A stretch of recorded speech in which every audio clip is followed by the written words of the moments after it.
င်္ဂလာပါရှင်10 million channel ကကြိုဆိုလိုက်ပါရယ်သိပ္ပံပညာရှင်တွေက white hole တွင်းဖြူလို့ခေါ်တဲ့ထူဆန်းတဲ့အာကာသအရာဝတ္ထုကြီးကတကယ်ပဲရှိသလားဆိုတဲ့အကြောင်းတင်ပြပေးသွားပါမယ်ရှင်ပထမဦးဆုံး black hole လို့ခေါ်တဲ့တွင်းနဲ့ကြီးနဲ့ white hole လို့ခေါ်တဲ့တွင်းဖြူကြီးဘာကွာသလဲဆိုတာရှင်းရှင်းလင်းလင်းသိထားဖို့လိုပါမယ်ရှင် black hole တွင်းနဲ့ကြီးအရာအလုံးကိုဝါမျိုးတဲ့တွင်းကြီးပါဆွဲငင်အားအလွန်ကောင်းလို့အလင်းအောင်ပြန်ထွက်လို့မရပါဘူးတဲ့အထဲကိုဝင်လို့ရပေမဲ့အပြင်ကိုပြန်ထွက်လို့မရတဲ့ပြန်လန်းမဲ့မျိုးပါ white hole တွင်းဖြူကြီးကြတော့တွင်းနဲ့ကြီးနဲ့ဆန့်ကျင်တဲ့ဘက်ပေါ့သူကတော့သူ့ထဲကိုပဲအရာမှပေးမဝင်မဲနဲ့အထဲကအရာဝတ္ထုနဲ့ဆွဲရည်တွေကိုပဲအပြင်ကိုအမြဲတမ်းပြန်မှုတ်ထုတ်နေတာပါအပြင်ကိုပဲထွက်လို့ရပြီးအထဲကိုဝင်လို့မရတဲ့ခမားနဲ့သူမရဲ့နှလုံးသားလိုလမ်းဖြစ်ပါရဲ့ရှင်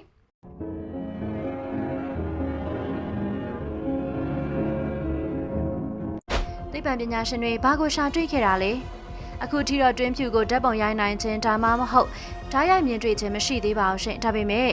GRB 060614လို့ခေါ်တဲ့ထူးဆန်းတဲ့ gamma ray burst gamma ရောင်ခြည်ပေါက်ကွဲမှုကြီးတစ်ခုကိုသူတို့လေ့လာတွေ့ရှိခဲ့တယ်။အဲ့ဒီအရာကပဲသူတို့တွင်းဖြူကြီးအကြောင်းကိုပုံမယုံကြည်စေခဲ့တာပါ။ပုံမှန်ဆိုရင်ဒီလိုပေါက်ကွဲမှုတွေကတွင်းနဲ့အသစ်ဖြစ်ပေါ်လာတဲ့အချိန်မှာဖြစ်တတ်ပေမဲ့ထိုတစ်ခုကတော့ဘာနဲ့မှမတူပဲပေါ်လာပြီးချက်ချင်းပြန်ပြောက်သွားတတ်တယ်။ဒါကြောင့်သိပ္ပံပညာရှင်အချို့ကဒါဟာတွင်းဖြူတစ်ခုရဲ့သက်သေအထောက်အထားဖြစ်နိုင်တယ်လို့ယူဆနေကြတာပါဆိုလိုရာကအခုထိ black hole က white hole ကဘယ်သူကမှမမြင်ဘူးသေးဘူးဒါပေမဲ့လောကနိယာမှာအရာဆုပ်ယူတဲ့ black hole ရှိရင်ပြန်အန်ထုတ်တဲ့ white hole လည်းရှိရဲဆိုတဲ့သဘောပါတွင်းဖြူတွေကိုသွားကြည့်ရင်ဘာဖြစ်မလဲတကယ်လို့သင်ကတွင်းဖြူနားကိုသွားမယ်ဆိုရင်ဝင်လို့မရခြင်းတွင်းဖြူကအပြင်ကိုအရှိန်အဟုန်နဲ့မုတ်ထုတ်နေတဲ့အတွက်လေတိုင်နှုံးပြင်းထန်လွန်းတဲ့တောင်ကုန်းပေါ်ကိုတက်နေသလိုခံစားရပါလိမ့်မယ်။အထက်ရောက်ဖို့ဆိုရင်စက်ကြောလာတစ်ခုလုံးမှာရှိနေတဲ့စွမ်းရည်ထက်ပိုတဲ့အင်အားမျိုးလိုအပ်ပါလိမ့်မယ်။ပြင်းထန်တဲ့ဂမ်မာရောင်ခြည်တွေကသင်အာကာသယာဉ်ကိုဖျက်ဆီးပစ်ပါလိမ့်မယ်။ wormhole ကငယ်ကွေကွင်းနဲ့ဆက်ဆက်မှုသိပ္ပံပညာရှင်တွေကတွင်းနဲ့black hole နဲ့တွင်းဖြူ white hole တို့ကတစ်ဖက်နဲ့တစ်ဖက်ဆက်ဆက်နေတယ်လို့ယူဆကြပါတယ်။တွင်းနဲ့ထဲကိုခုန်ချလိုက်ရင်အလဲက wormhole ကတဆင့်ဖြတ်သွားပြီးတော့တွင်းဖြူဘက်ကနေပြန်ထွက်လာနိုင်ခြေရှိတယ်။ဒါပေမဲ့ဒါကအလွန်အန်ဒီရများပြီးတော့မတည်ငြိမ်ပါဘူး။သင်္ခါရကိုယ်ကဆွဲငင်အားကြောင့်ခောက်ဆွဲဖက်လို့ရှေ့ထွက်သွားတဲ့ဒဏ်ကိုပြောင်းပြန်ခံစားနိုင်ပါတယ်။ဒီຢာတွေကိုပုံမနားလည်အောင်ဥပမာလေးနဲ့ပြောပြပါမယ်။ကန်ထဲမှာရေဆုပ်ဆက်တစ်ခုရှိနေမယ်။